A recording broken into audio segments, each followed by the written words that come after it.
신약 성경 요한복음 2장 1절부터 11절 말씀 보시겠습니다. 요한복음 2장 1절부터 11절 말씀 우리 한 목소리로 읽겠습니다. 시작. 사흘째 되던 날 갈릴리 가나에 홀레가 있어 예수의 어머니도 거기 계시고 예수와 그 제자들도 홀레의 청함을 받았더니 포도주가 떨어진지라. 예수의 어머니가 예수에게 이르되 저들에게 포도주가 없다 하니 예수께서 이르시되 여자여 나와 무슨 상관이 있나이까?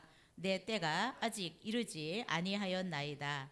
그의 어머니가 하인들에게 이르되 너희에게 무슨 말씀을 하시든지 그대로 하라 하니라.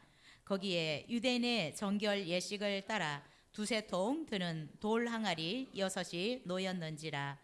예수께서 그들에게 이르시되 항아리에 물을 채우라 하신즉 아귀까지 채우니 이제는 떠서 연회장에게 갖다 주라 하시매 갖다 주었더니 연회장은 물로 된 포도주를 맛보고도 어디서 났는지 알지 못하되 물떠온 하인들은 알더라.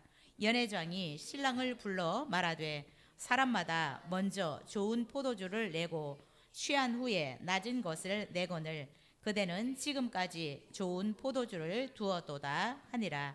예수께서 이 첫 표적을 갈릴리 가나에서 행하여 그의 영광을 나타내심에 제자들이 그를 믿으니라. 아멘. 날씨가 많이 추워졌는데 그래도 또 예배 가운데 달려오신 여러분 사랑하고 축복합니다. 오늘은 하나님의 영광을 보려면이라는 제목으로 함께 말씀 나누려고 합니다. 여러분 유태영 박사님에 대한 이야기를 아십니까? 이 유태영 박사님은 1936년 생으로 전북 임실에서 태어났습니다. 이 유태영 박사님은 땅 한 뼘 없는 가난한 머슴의 아들로 태어났습니다. 그래서 그는 어린 시절 소나무 껍질, 칡뿌리 그리고 도토리를 주워 먹으면서 줄임배를 채웠다라고 이야기합니다.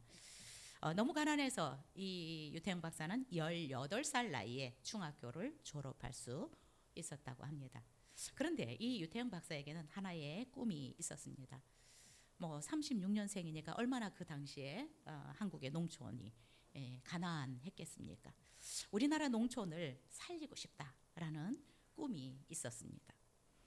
이 가난한 농촌을 살리기 위해서 이 농업의 선진국인 덴마크로 유학을 가야겠다라고 결심하였습니다. 그러자 주변 사람들은 돈도 없고 백도 없고 머슴의 아들이 어떻게 유학을 가느냐라고 비웃기 시작했습니다. 그러나 유태영 박사는 움츠려들지 않고 무모한 일을 저질렀습니다. 그것은 바로 하나님 앞에 새벽마다 기도했다고 합니다. 기도하면서 덴마크 국왕에게 편지를 썼습니다. 저는 가난한 한국의 농부의 아들입니다. 우리나라 농촌을 우리나라를 잘 살게 하고 싶으니까 저를 공부시켜 주십시오 라고 국왕에게 편지를 썼습니다. 그런데 놀랍게 덴마크 국왕 프레드릭 9세가 이 동양인 청년의 편지에 감동을 받고 장학금과 항공권을 보내주었습니다. 그는 덴마크에서 공부해서 결국 한국 농촌의 부흥의 기초를 닦았습니다. 또한 훗날 새마을운동의 이론적 기틀을 마련하는 정말 족적을 남기기도 하였습니다. 여러분 우리의 상황이 어렵고 힘들다고 해서 길이 없는 것은 아니고 우리의 꿈을 펼칠 수 없는 것은 아니다라고 생각이 듭니다. 오늘은 우리가 하나님의 영광을 보려면 어떻게 해야 되는지 오늘 말씀을 통해서 살펴보려고 합니다. 1절부터 3절 읽겠습니다. 시작. 사흘째 되던 날 갈릴리 가나에 홀레가 있어 예수의 어머니도 거기 계시고 예수와 그 제자들도 홀레의 청함을 받았더니 포도주가 떨어진지라. 예수의 어머니가 예수에게 이르되 저들에게 포도주가 없다 하니. 오늘 본문에 보니까 홀레가 열렸습니다. 여러분 하나님의 영광을 보려면 다른 말로 하나님의 역사하심을 보려면 우리가 첫 번째 무엇을 해야 되느냐? 문제를 두려워하지 말고 직면해야 합니다. 오늘 갈릴리 가나에 혼인 잔치가 열렸습니다. 성경에서는 누구의 결혼인지 또 누구의 초대를 받았는지, 초대한 사람이 누구인지 정확하게 말씀하고 있지는 않습니다.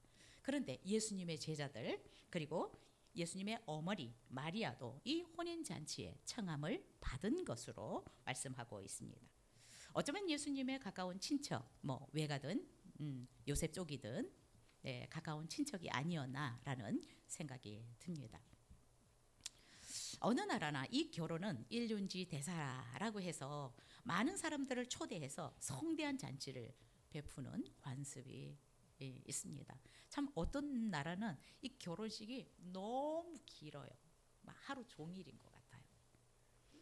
이 유대 지역도 전통적으로 이 혼인 잔치가 1주, 2주간에 걸쳐서 진행이 되었습니다. 그래서 어쩌면 이 예수님의 어머니는 먼저 그 잔치집에 가서 계셨던 것 같기도 합니다. 자, 그런데 무엇보다도 이 결혼 잔치의 분위기를 가장 흥겹게 만들어주는 것은 포도주라고 생각이 듭니다. 그런데 포도주가 떨어졌다라고 오늘 성경에서 말씀하고 있습니다. 이 당시에 랍비들은 포도주가 없으면 기쁨이 없다라고 할 정도로 포도주는 잔치집의 필수품이었습니다. 그런데 잔치집에 기쁨과 즐거움을 더해주는 포도주가 잔치가 끝나기 전에 떨어진 것입니다.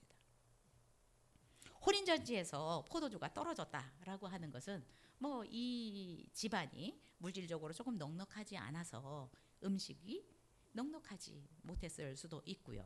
또한 예상보다 손님이 너무 많이 와서 포도주가 일찍 떨어졌을 수도 있다라고 생각이 듭니다. 자, 어쨌든 잔치집에 포도주가 다 떨어졌으니까 얼마나 어쩌면 수치스럽고 난감하고 당황스러웠을까 싶습니다. 여러분, 우리가 인생을 살아가면서도 참 나름 열심히 준비하고 성실하게 살았는데 예상치 못한 일들이, 예상치 못한 어떤 어려움들이, 구멍들이 생기는 것 같습니다. 어느 날 갑자기 건강에 적신호가 켜지고 믿었던 관계에 금이 가기도 하고 예상치 못한 경제적인 구멍이 나기도 해서 바닥을 치기도 합니다. 우리도 이런 일이 일어나면, 예상치 못한 일들이 일어나면 사실 당황하고 때때로 너무 우울해지기도 하고 또 때때로 숨이 막힐 정도로 절망을 느끼기도 합니다. 자, 우리가 이런 뭐 포도주가 떨어지는 사건이나 우리 삶에 예상치 못한 어떤 어려운 문제들이 생겼을 때 우리의 반응들은 뭐 다양하게도 나타나지만 크게는 이렇게 두 가지 정도로 우리가 생각을 해볼 수 있을 것 같습니다. 이런 일이 생기면, 예상치 못한 당황스러운 어쩌면 수치스러운 일들이 생기면 어떤 사람은 왜 하필이야? 왜 하필 지금 떨어지지? 왜 자꾸 이런 생각을 하게 됩니다. 아, 내 인생은 왜 이 모양이지? 그래서 자책하고 절망하고 포기하기도 합니다. 또 그러나 어떤 사람들은 지금이야말로 하나님의 능력을 경험할 수 있는, 하나님의 영광을 볼 수 있는 기회가 되겠다라는 긍정적인 생각을 하고 그래서 더 하나님께 가까이 나아가는 사람도 있습니다. 여러분, 물질이 부족하면, 결핍이 되면 어떤 사람은 그 물질을 채우기 위해서 도둑이 되는 경우도 있습니다. 그러나 너무 어려워서 더 부지런히 일해야지, 더 성실하게 일해야지 라고 생각해서 정말 그 결핍을 통해서 억만장자가 되는 사람도 있습니다. 수많은 억만장자들은 정말 바닥을 쳤던 사람들이고 어려웠던 사람들이 많이 있습니다. 미국의 부자들도 마찬가지더라고요. 다 상황이 좋아서 금수저로 태어난 사람만 계속적으로 풍성한 삶을 누리고 살아갈 수 있는 것이 아니더라고요. 여러분, 그래서 어떤 학자는 이런 얘기를 합니다. 결핍이라고 하는 것은 성공의 어머니고 탁월함에 이르는 보약이다라고 이야기를 했습니다. 여러분은 결핍은 어떤 것들이라고 생각이 됩니까? 너무 나를 수치스럽게 만드는 것, 나를 가치 없어 보이게 만드는 것이라고 생각하십니까? 결핍이 성공의 어머니다. 우리를 탁월함에 이르게 할 수 있는 보약이다 라고 어떤 학자는 얘기했는데, 저는 이렇게 믿음 생활을 하면서 나에게 결핍, 저도 너무나 아무것도 없었지만, 예, 뭐 고등학교 졸업 이후에 부모님이 이렇게 독립 선언을 했으니까 저도 늘 그냥 하나님 없이 살아갈 수 없는 그런 상황이었습니다. 저는 그래서 이 결핍이라고 하는 것은 결국 내 믿음을 활성화시켜 줄 수 있는, 그래서 하나님의 능력과 영광을 볼 수 있게 하는 통로가 되었다라고 저는 정의하고 싶습니다. 저에게 결핍은 정말 하나님의 능력을 볼 수 있는 축복이었다라고 늘 생각합니다. 그래서 그런 환경에서 살았던 것이 나에게는 너무 축복이고, 우리 부모님이 저에게 고등학교 이후에 독립선언을 해준 것이 저에게는 너무나 축복이었다라고 생각이 듭니다. 그 덕에 정말 하나님이 어떤 분인지를 알았던 것 같아요. 더 하나님 앞에 아침 저녁으로 나가서 기도했고, 그래서 하나님의 영광을, 정말 하나님의 그 크신 능력을 제 삶에서 계속적으로 보고 누리고 살아갈 수 있는 기회가 되었다고 생각이 됩니다. 여러분 혹시 결핍된 부분 때문에 절망스럽고 수치스럽다라고 생각하십니까? 오히려 하나님의 능력을 내 삶에서 경험할 수 있는 기회다라고, 축복이다라고 생각을 바꿔보시면 어떨까 싶습니다. 그리고 여러분 혹시 여러 가지 어려움 또 결핍을 통해서 마음에 우울한 감정들이 있는 분들, 이렇게 생각하면 좋겠습니다. 이 세상에 사는 누구도 모든 것을 완벽하게 다 갖추고 살아가는 사람은 없다. 우리가 볼 때 저 사람 모든 걸 다 가진 것처럼 보이지만 실상은 그렇지 않을 수 있다라는 것을 우리가 늘 생각하면 좋겠습니다. 그래서 내가 지금 경험하고 있는 이 결핍, 부족함, 어쩌면 또 문제, 이런 것들은 다 부정적인 것은 아닌 것 같습니다. 없어야 될 것들은 아니다라고 생각이 듭니다. 이 세상에 일어나는, 또 내 삶에 일어나는 이 일은 어떤 것도 우연은 없는 것 같습니다. 하나님께서 주신 절호의 기회일 수도 있고, 하나님의 전능하심을 경험할 수 있는 정말 통로가 될 수도 있는 것 같습니다. 여러분, 우리가 지금 직면한 이 어려움들, 어쩌면 결핍들을 부정적인 것으로 보지 않았으면 좋겠습니다. 오히려 기회다. 정말 하나님의 전능하심을 경험할 수 있는, 하나님의 그 능력이 어떠한지를 경험할 수 있는 기회다라고 생각하시면 좋을 것 같습니다. 저는 결핍이 우리의 잠자던 믿음을 활성화시킬 수 있는, 그래서 하나님의 능력을 경험하게 해주는 정말 축복이다라고 생각이 듭니다. 혹시 여러분의 삶에는 무엇이 떨어졌습니까? 어떤 항아리가 비어 있습니까? 포도주가 떨어진 이 가나의 혼인 잔치집은 텅 빈 항아리만 바라보며 우울하게 잔치를 마무리했을까요? 아니면 상상하지 못한 일로 더 흥겨운 축제의 분위기가 계속되었을까요? 포도주가 떨어진 이 혼인 잔치집에서는 이 문제를 어떻게 해결하는지 우리가 또 살펴보면 좋을 것 같습니다. 3절 4절 다시 읽겠습니다. 시작. 포도주가 떨어진지라 예수의 어머니가 예수에게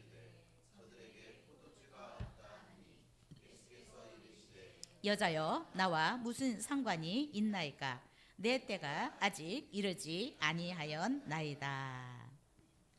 여러분, 포도주가 떨어진 이 상태에서 우리가 하나님의 영광, 하나님의 능력을 보려면 어떻게 해야 합니까? 문제를 예수님께 가지고 가야 합니다.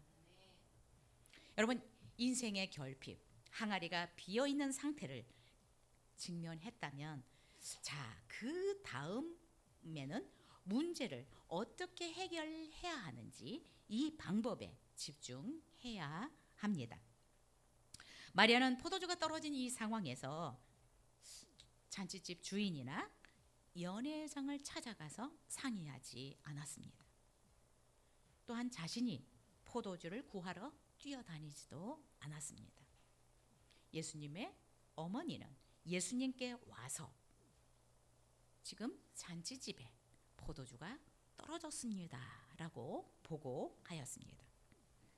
여러분, 포도주가 떨어졌으면 상식적으로 주인에게나 연회장에게 찾아가서 말을 해야 할 것입니다. 그런데 예수의 어머니는 왜 예수님께 찾아가서 잔치집에 포도주가 떨어졌다라고 하는 것을 알리는 것일까요?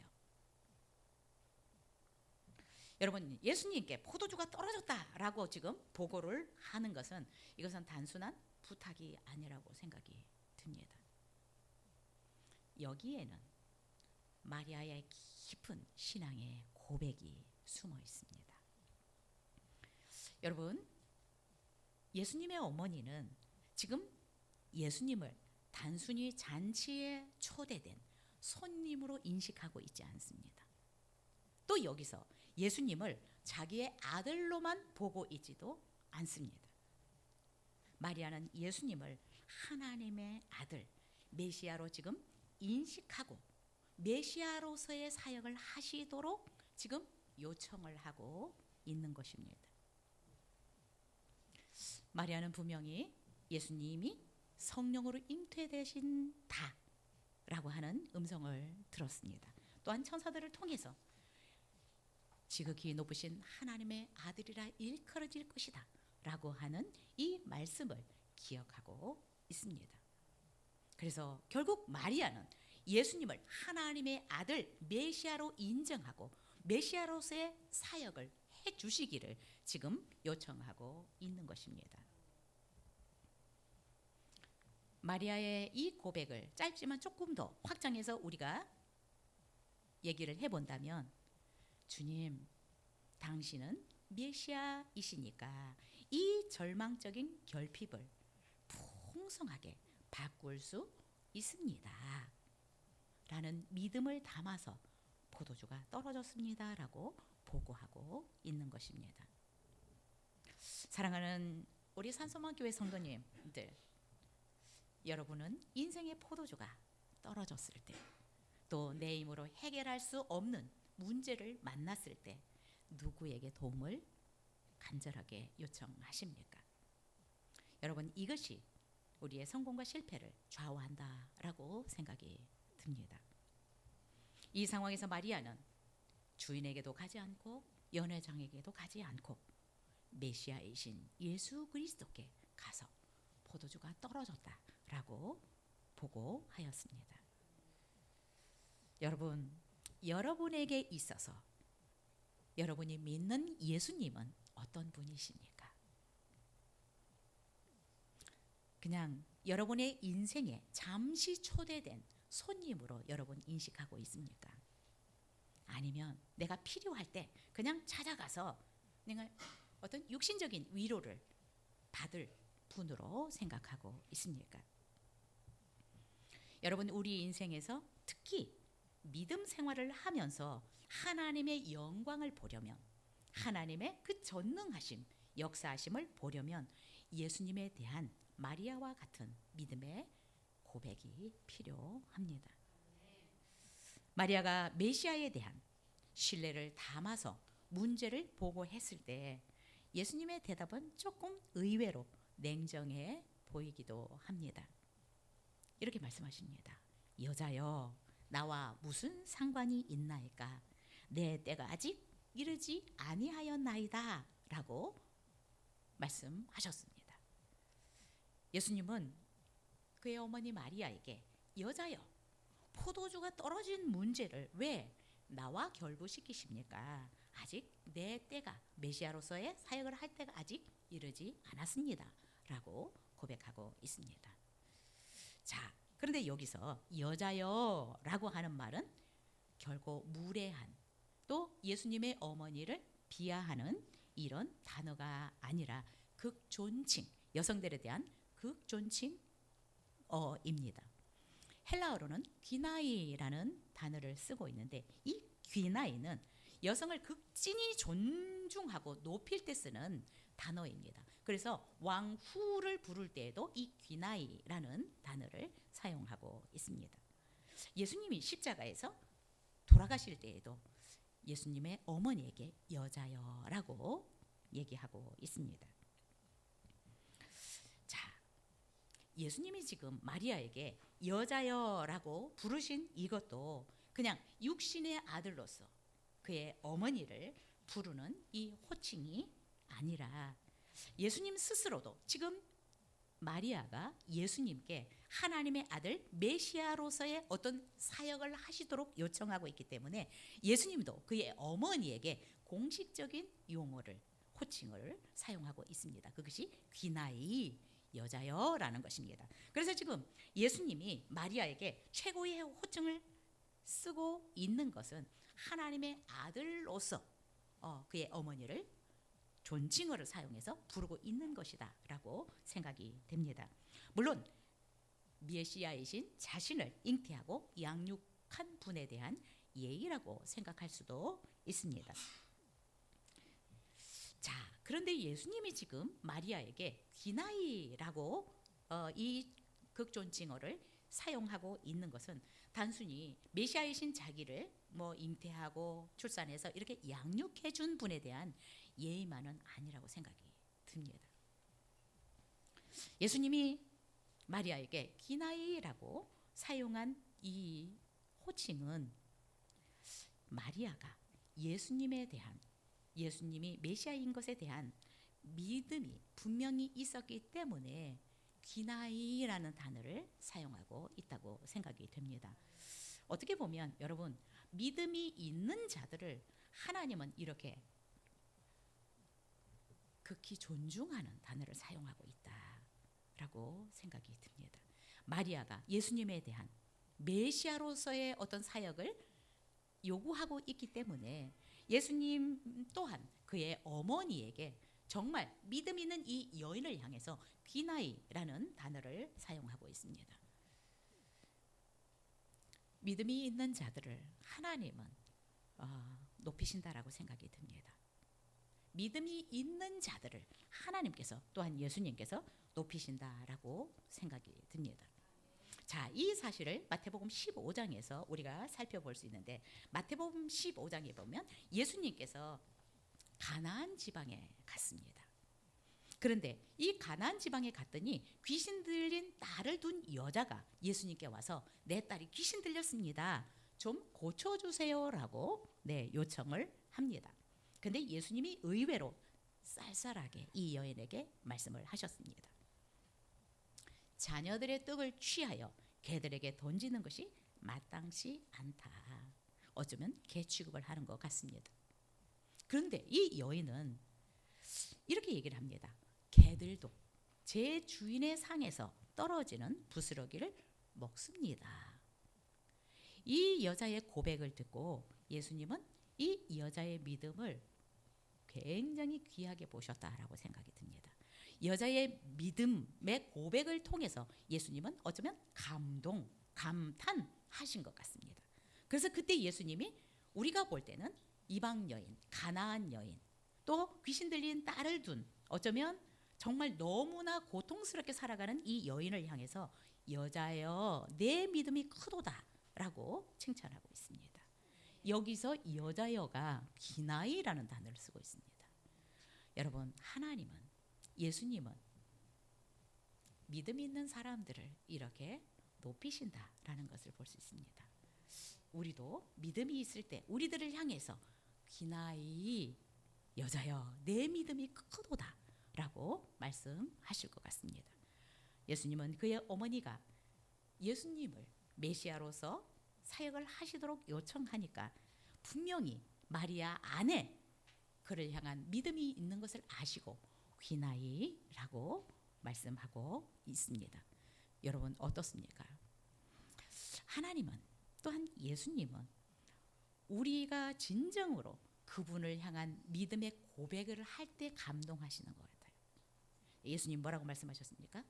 포도주가 다 떨어졌습니다 라고 얘기했더니 아직 내가 메시아로서의 사역을 할 때가 아닙니다 라고 분명히 말씀하셨습니다. 그런데 그 마리아의 고백을 듣고 결국 예수님은 아직 때가 이르지 않았지만 사역을 하십니다. 메시아로서의 모습을 나타내 보여주고 있습니다. 마리아가 자신을, 예수님을 메시아로 인정하고 모든 문제를 해결해 주실 수 있는 분이라는 믿음을 가지고 나아갔을 때 예수님은 귀나이라고 부르시고 그의 믿음대로 예수님은 그의 능력을 나타내 보여주시는 것을 볼 수 있습니다. 여러분 혹시 문제가 있습니까? 문제가 아니라 문제 앞에서 믿음이 없는 것이 문제이다. 하나님에 대한, 예수님에 대한 믿음이 없는 것이 진정한 나의 문제다라는 것을 우리가 늘 잊지 않았으면 좋겠습니다. 여러분, 내가 예수를 믿은 지 뭐 한 달이 됐든 1년이 됐든 이것이 문제가 아니라 믿음이 없는 것이 문제입니다. 하나님은 우리에게 뭐 성경적인 지식이 많지 않아서 역사하실 수 없는 것이 아니고, 또한 우리가 신앙생활을 한 지 얼마 되지 않아서 역사하실 수 없는 것이 아니다. 믿음이 있는 자에게는 그가 이방 여인이든지 또한 그의 육신의 어머니든지 상관없이 그분은 믿음대로 역사하실 수 있는 분이십니다. 여러분 문제가 있습니까? 먼저 내 속에 그분을 향한 믿음이 있는지를 확인해 보십시오. 그분이 이 문제를 해결하실 수 있다라는 믿음이 있다면 여러분 지속적으로 부르짖으십시오. 그 결핍을 채우시도록, 정말 메시아이신 그분께서 역사하시도록 지속적으로 부르짖으십시오. 그러면 그분은 우리의 믿음대로 역사하실 것이라고 믿습니다. 그분의 능력이 문제가 아니라 결국 우리의 믿음의 문제라는 것을 잊지 않았으면 좋겠습니다. 여러분 우리가 마리아처럼 믿음을 가지고 그분 앞에 나아가서 우리의 문제들을 도움을 요청을 한다면 결국 그분은 거절하지 않으실 것입니다. 우리의 믿음을 보시고 내 믿음이 크다라고 하시면서 우리의 믿음대로 역사하실 것이라고 믿습니다. 여러분 어떤 문제가 있을 때 정말 가장 중요한 것은 이 문제를 누가 해결하실 수 있을까를 여러분 생각하십시오. 누가 이 문제를 해결하는데 진정으로 도움을 줄 수 있는 분인가? 그렇다면 결국은 우리가 그렇잖아요. 나에게 가장 큰 도움을 줄 수 있는 분에게 나갈 수밖에 없습니다. 그런데 여러분에게 있어서 마리아처럼 예수님이, 하나님이 그분이라면 여러분 그런 믿음이 있다면 담대하게 나가십시오. 분명히 거절하지 않으실 것이고 우리의 믿음대로 역사하실 것이라고 믿습니다. 여러분 이 방법이 저는 저의 결핍을 채우는데 가장 확실한 방법이었습니다. 저는 우리 부모님이 저에게 도움이 안 됐습니다. 우리 형제들이 전혀 도움이 되지 않았습니다. 그리고 그래서 한 번도 그들에게 손을 벌려본 적은 없는 것 같아요. 부모님에게 손을 벌려보지도 않고 형제들에게 빌려보지도 않고 정말 주실 때까지 믿음을 보이면서 하나님 앞에 기도했습니다. 네, 하나님께서 거절하지 않으셨고 지금까지도 그만 오라고 말씀하시지 않습니다. 지금도 뭐 외국 10년 살 때만 아니라 지금도 하나님은 너무나 놀랍게 저의 필요들 뭐 작은 것이든 큰 것이든 결핍을 채우시는 분으로 저는 믿고 늘 그분 앞에 나가고 있습니다. 저는 그냥 저에게 있어서는 정말 주님 앞에 나가는 것이 최고의 방법이다. 그리고 가장 확실하게 진짜 자존심도 안 상하고요. 하나님 앞에는 수치심도 없고 어떤 정죄감도 없습니다. 지금도 너무나 당당하게 나가서 여기 떨어졌다고 이게 필요하다고 보고 드리고 있습니다. 저에게는 그 누구보다 이분이 가장 확실한 나의 공급처이고 공급원이 되어주시는 분이십니다. 여러분은 어떻게 그 문제들을 해결하고 있는지 모르지만 오늘 마리아처럼 믿음을 가지고 나가면 결코 거절하지 않고 응답해 주시리라고 믿습니다. 자, 우리 5절에서 8절 읽겠습니다.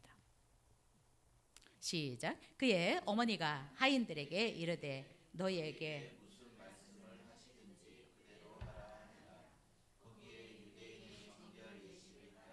두세 통 드는 돌 항아리 6이 놓였는지라.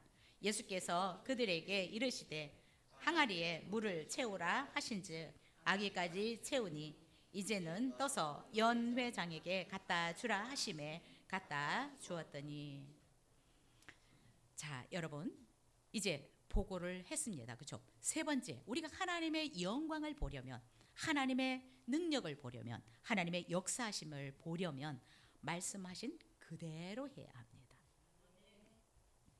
인생의 결핍을 직면하고 문제를 주님께 가져갔다면 이제 마지막 단계는 말씀하신 그대로 순종하는 것입니다.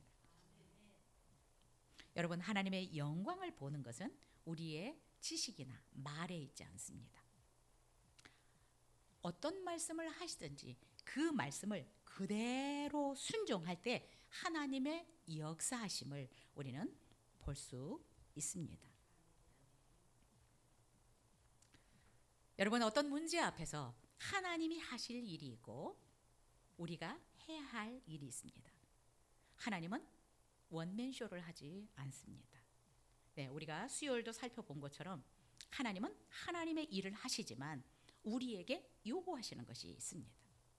그래서 하나님은 절대로, 하나님이 전능하시고 우리를 사랑하시지만 일방적으로 우리에게 모든 것을 그냥 다 주시지 않습니다. 우리가 조금 전에 마리아를 통해서 살펴봤던 것처럼 하나님은 우리에게 믿음을 요구하십니다. 믿는다면 하나님께서 우리에게 어떤 행동, 순종을 요구하십니다. 하나님께서 전능하심을 나타내시기를 원하지만 하나님은 그냥 나타내시는 것이 아닙니다. 반드시 우리에게 믿음이 있고 순종할 때 그 사람에게 하나님은 영광을 보이시고 하나님의 능력을 나타내 보여주신다라는 것입니다. 그래서 여러분, 하나님이 원맨쇼 하신다고 생각하시면 안 됩니다. 하나님이 우리에게 요구하시는 믿음을 보일 수 있어야 하고, 하나님이 어떤 말씀을 하시든지 그 말씀을 더하거나 빼지 않고 그대로 순종할 때 하나님은 능력을 우리에게 나타내 보이십니다. 여러분, 우리는 하나님께서 뭔가를 말씀하실 때 자꾸 토를 달 때가 있습니다. 네, 내 어떤 이론을 하나님 앞에 주저리 나열을 할 때가 있습니다. 근데 예수님의 어머니는 이 하인들의 어떤 특성을 잘 알고 얘기합니다. 5절을 다시 읽을까요? 시작. 그의 어머니가 하인들에게 이르되 너희에게 무슨 말씀을 하시든지 그대로 하라 하니라. 예수님이 기상천외한 말씀을 하셔도 그대로 말씀하신 대로 해야 된다라고 지금 하인들에게 주지시키고 있습니다.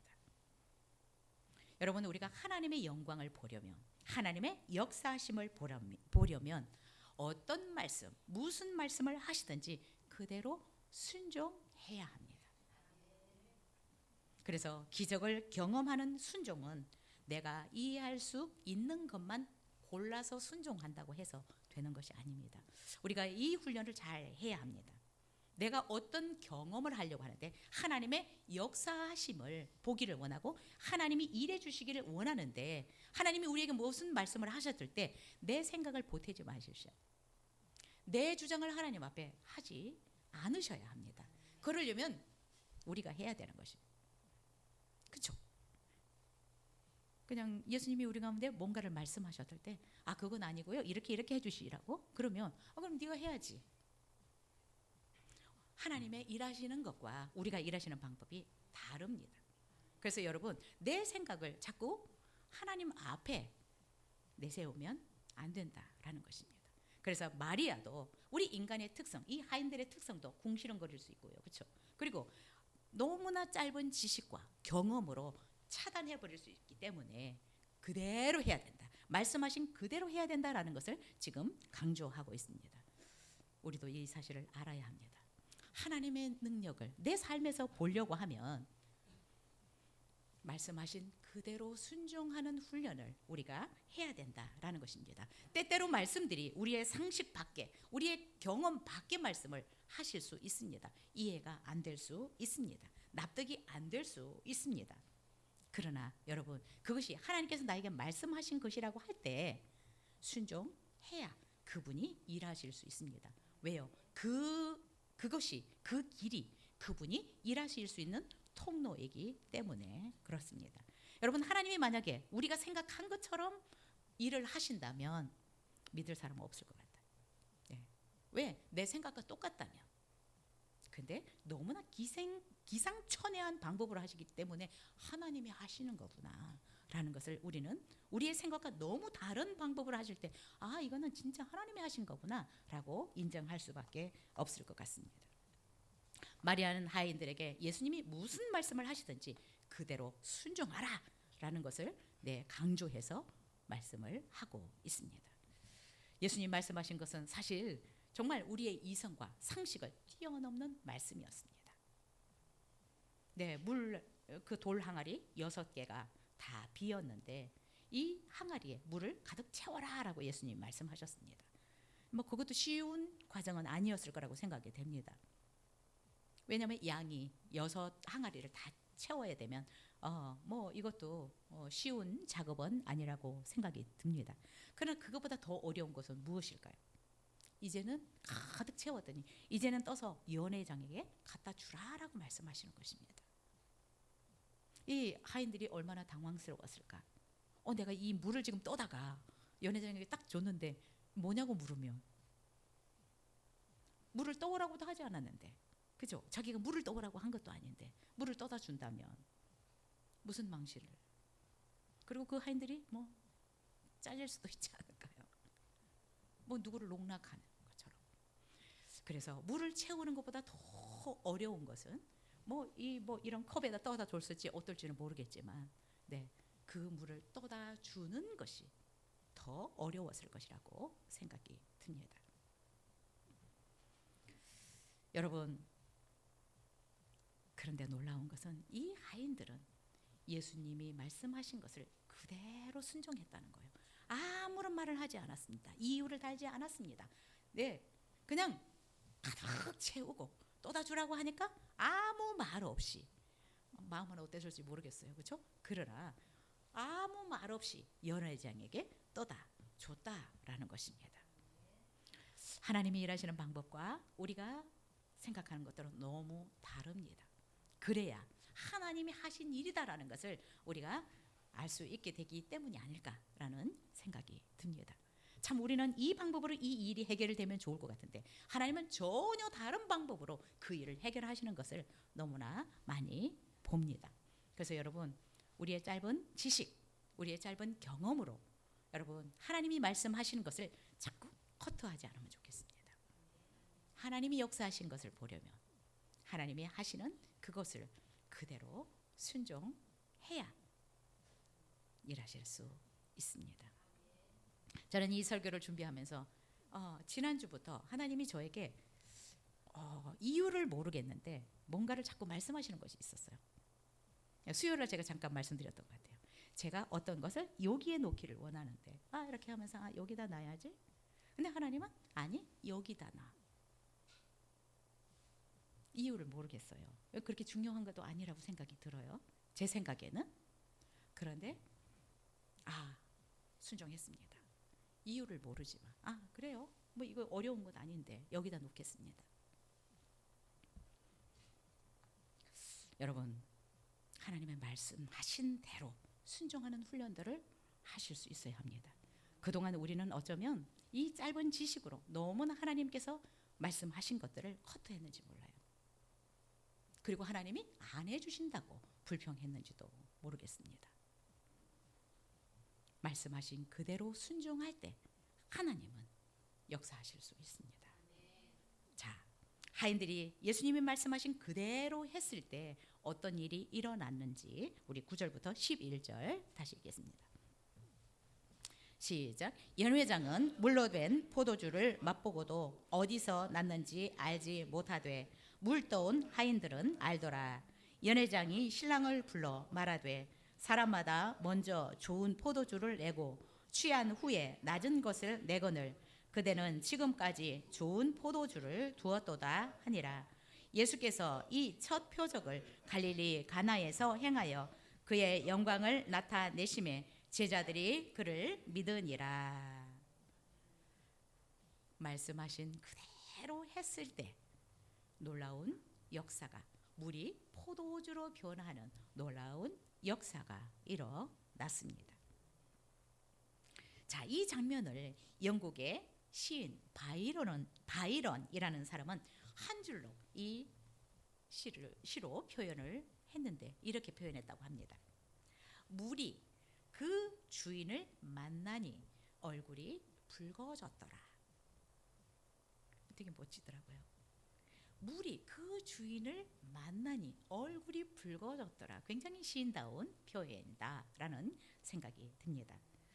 여러분, 어쩌면 이 맹물, 여기 맹물은 아무 색도 없고 향기도 없고 어쩌면 맛도 없습니다.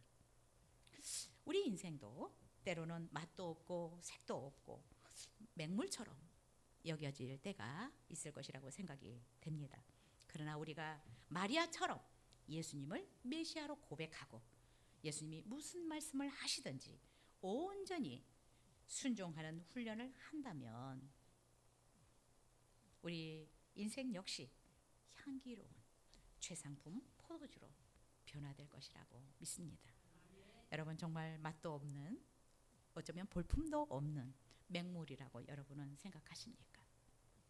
그러나 말씀하신 것을 그대로 순종했을 때 최상품 인생으로 바꾸어 줄 수 있다라고 생각합니다. 예수님이 말씀하셨더니 물이 포도주로 변했습니다. 모자랐던 포도주가 이제는 넘치게 되었습니다. 물 항아리 6이 다 포도주로 변했습니다. 물로 만든 포도주였지만 연회장은 최고의 포도주를 지금까지 두고 있었느냐? 야, 사람마다 좋은 것을 먼저 내고 나중에는 안 좋은 것을, 술이 취한 후에는 안 좋은 것을 내도 되는데 어떻게 당신은 최고 좋은 이 포도주를 지금까지 그냥 숨겨뒀었느냐라고 지금 얘기하고 있는 것입니다. 이 연회장은 술이 덜 취했나 봐요. 그렇죠? 그래서 얼마나 이 포도주가 좋은 포도주인지 맛있는 포도주인지 고백하고 있습니다.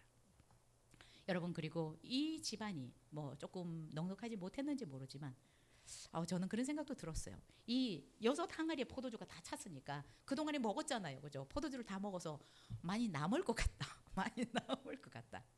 그래서 결국은 팔았을 수도 있지 않을까. 이런 생각도 듭니다. 그걸 뭐 다 먹었는지 모르지만 이미 많이 먹었기 때문에 다 먹지는 못했을 것인데 하나님은 이렇게 먹고도 남음이 있게 하셔서 이 가정 경제에 어쩌면 더 플러스가 되게 하시지 않았을까라는 생각도 듭니다. 뿐만 아니라 여러분, 참 우리가 중요한 것은 예수님이 지금 물로 포도주를 만들 수 있는 기회를 가졌어요. 그렇죠? 이것은 결국 우리의 믿음과 순종이 있어야 그분이 메시아로서의 사역을 할 수 있는 것입니다. 그분이 하나님으로서 메시아로서의 사역을 할 때 드디어 이분이 메시아구나라는 것을 믿을 수 있는데 제자들이 이 일을 통해서 예수님이 메시아인 것을 믿었더라라고 오늘 본문은 얘기하고 있습니다.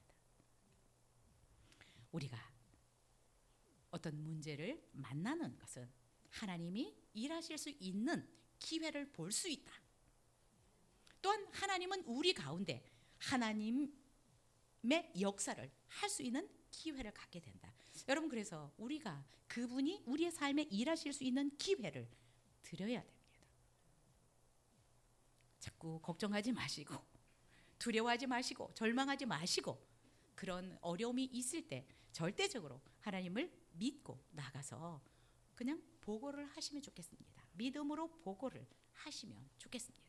그리고 혹시 하나님께서 우리 가운데 뭘 하라고 말씀하실 때 그냥 자르지 마시고 그대로 순종하실 수 있기를 바랍니다. 그러면 그분이 메시아로서의 하나님으로서의 사역을 우리 삶 가운데 나타내 보이시고 먼저는 우리가 그분을 더 믿을 수 있는 믿음이 생기게 하는 것입니다. 여러분, 왜 우리에게 믿음이 자꾸 안 생길까요? 경험하지 못해서 그러는 거예요.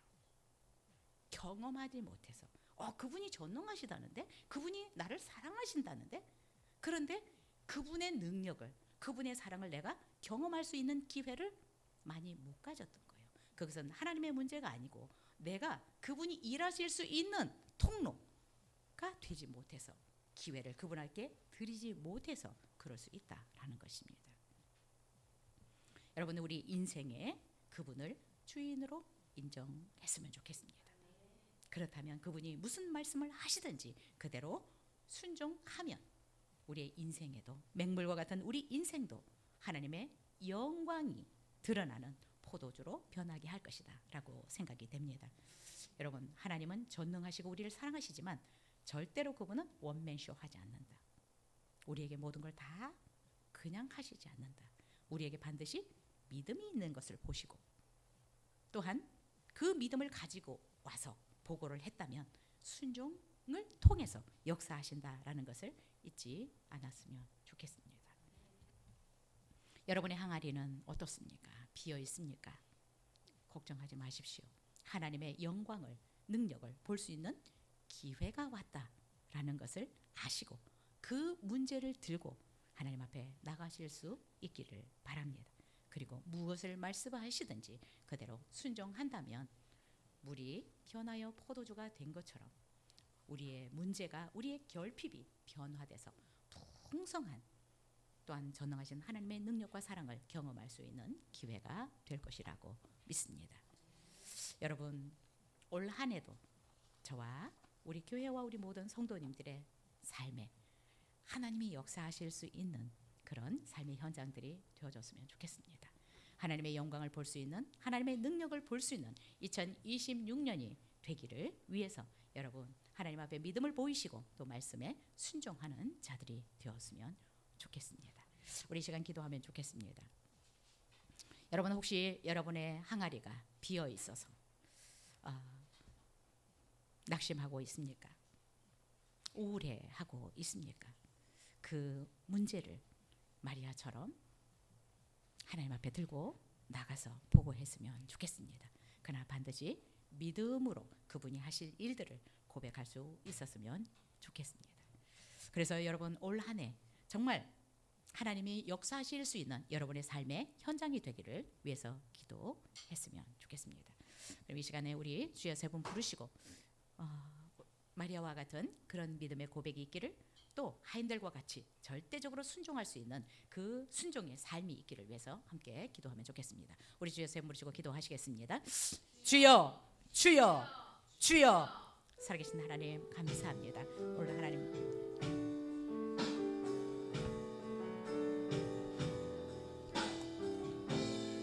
주님, 우리는 너무나 많이 배웠습니다. 하나님이 전능하시다는 것을, 하나님이 우리를 사랑하신다는 것을.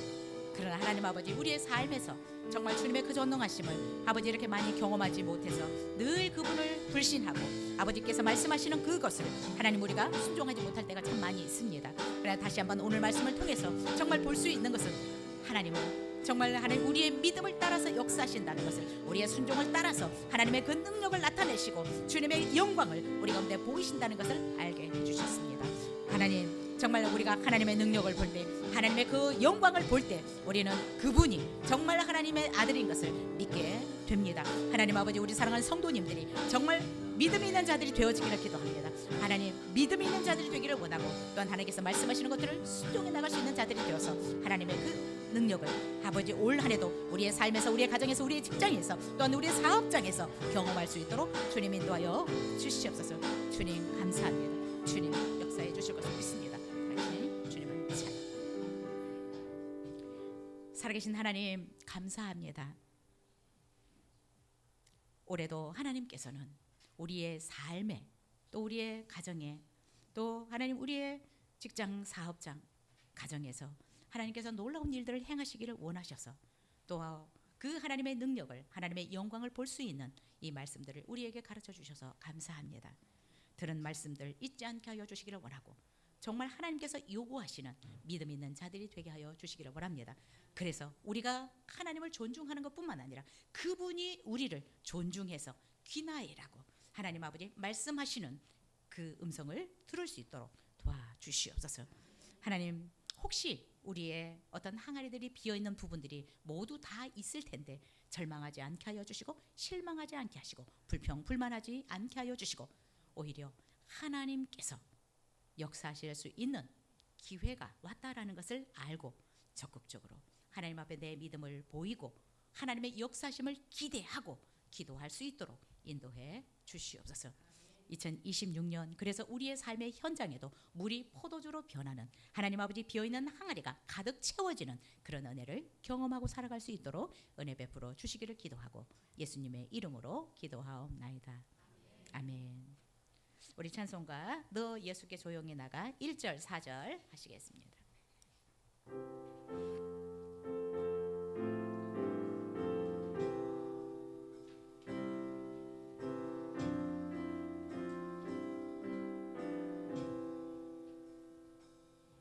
너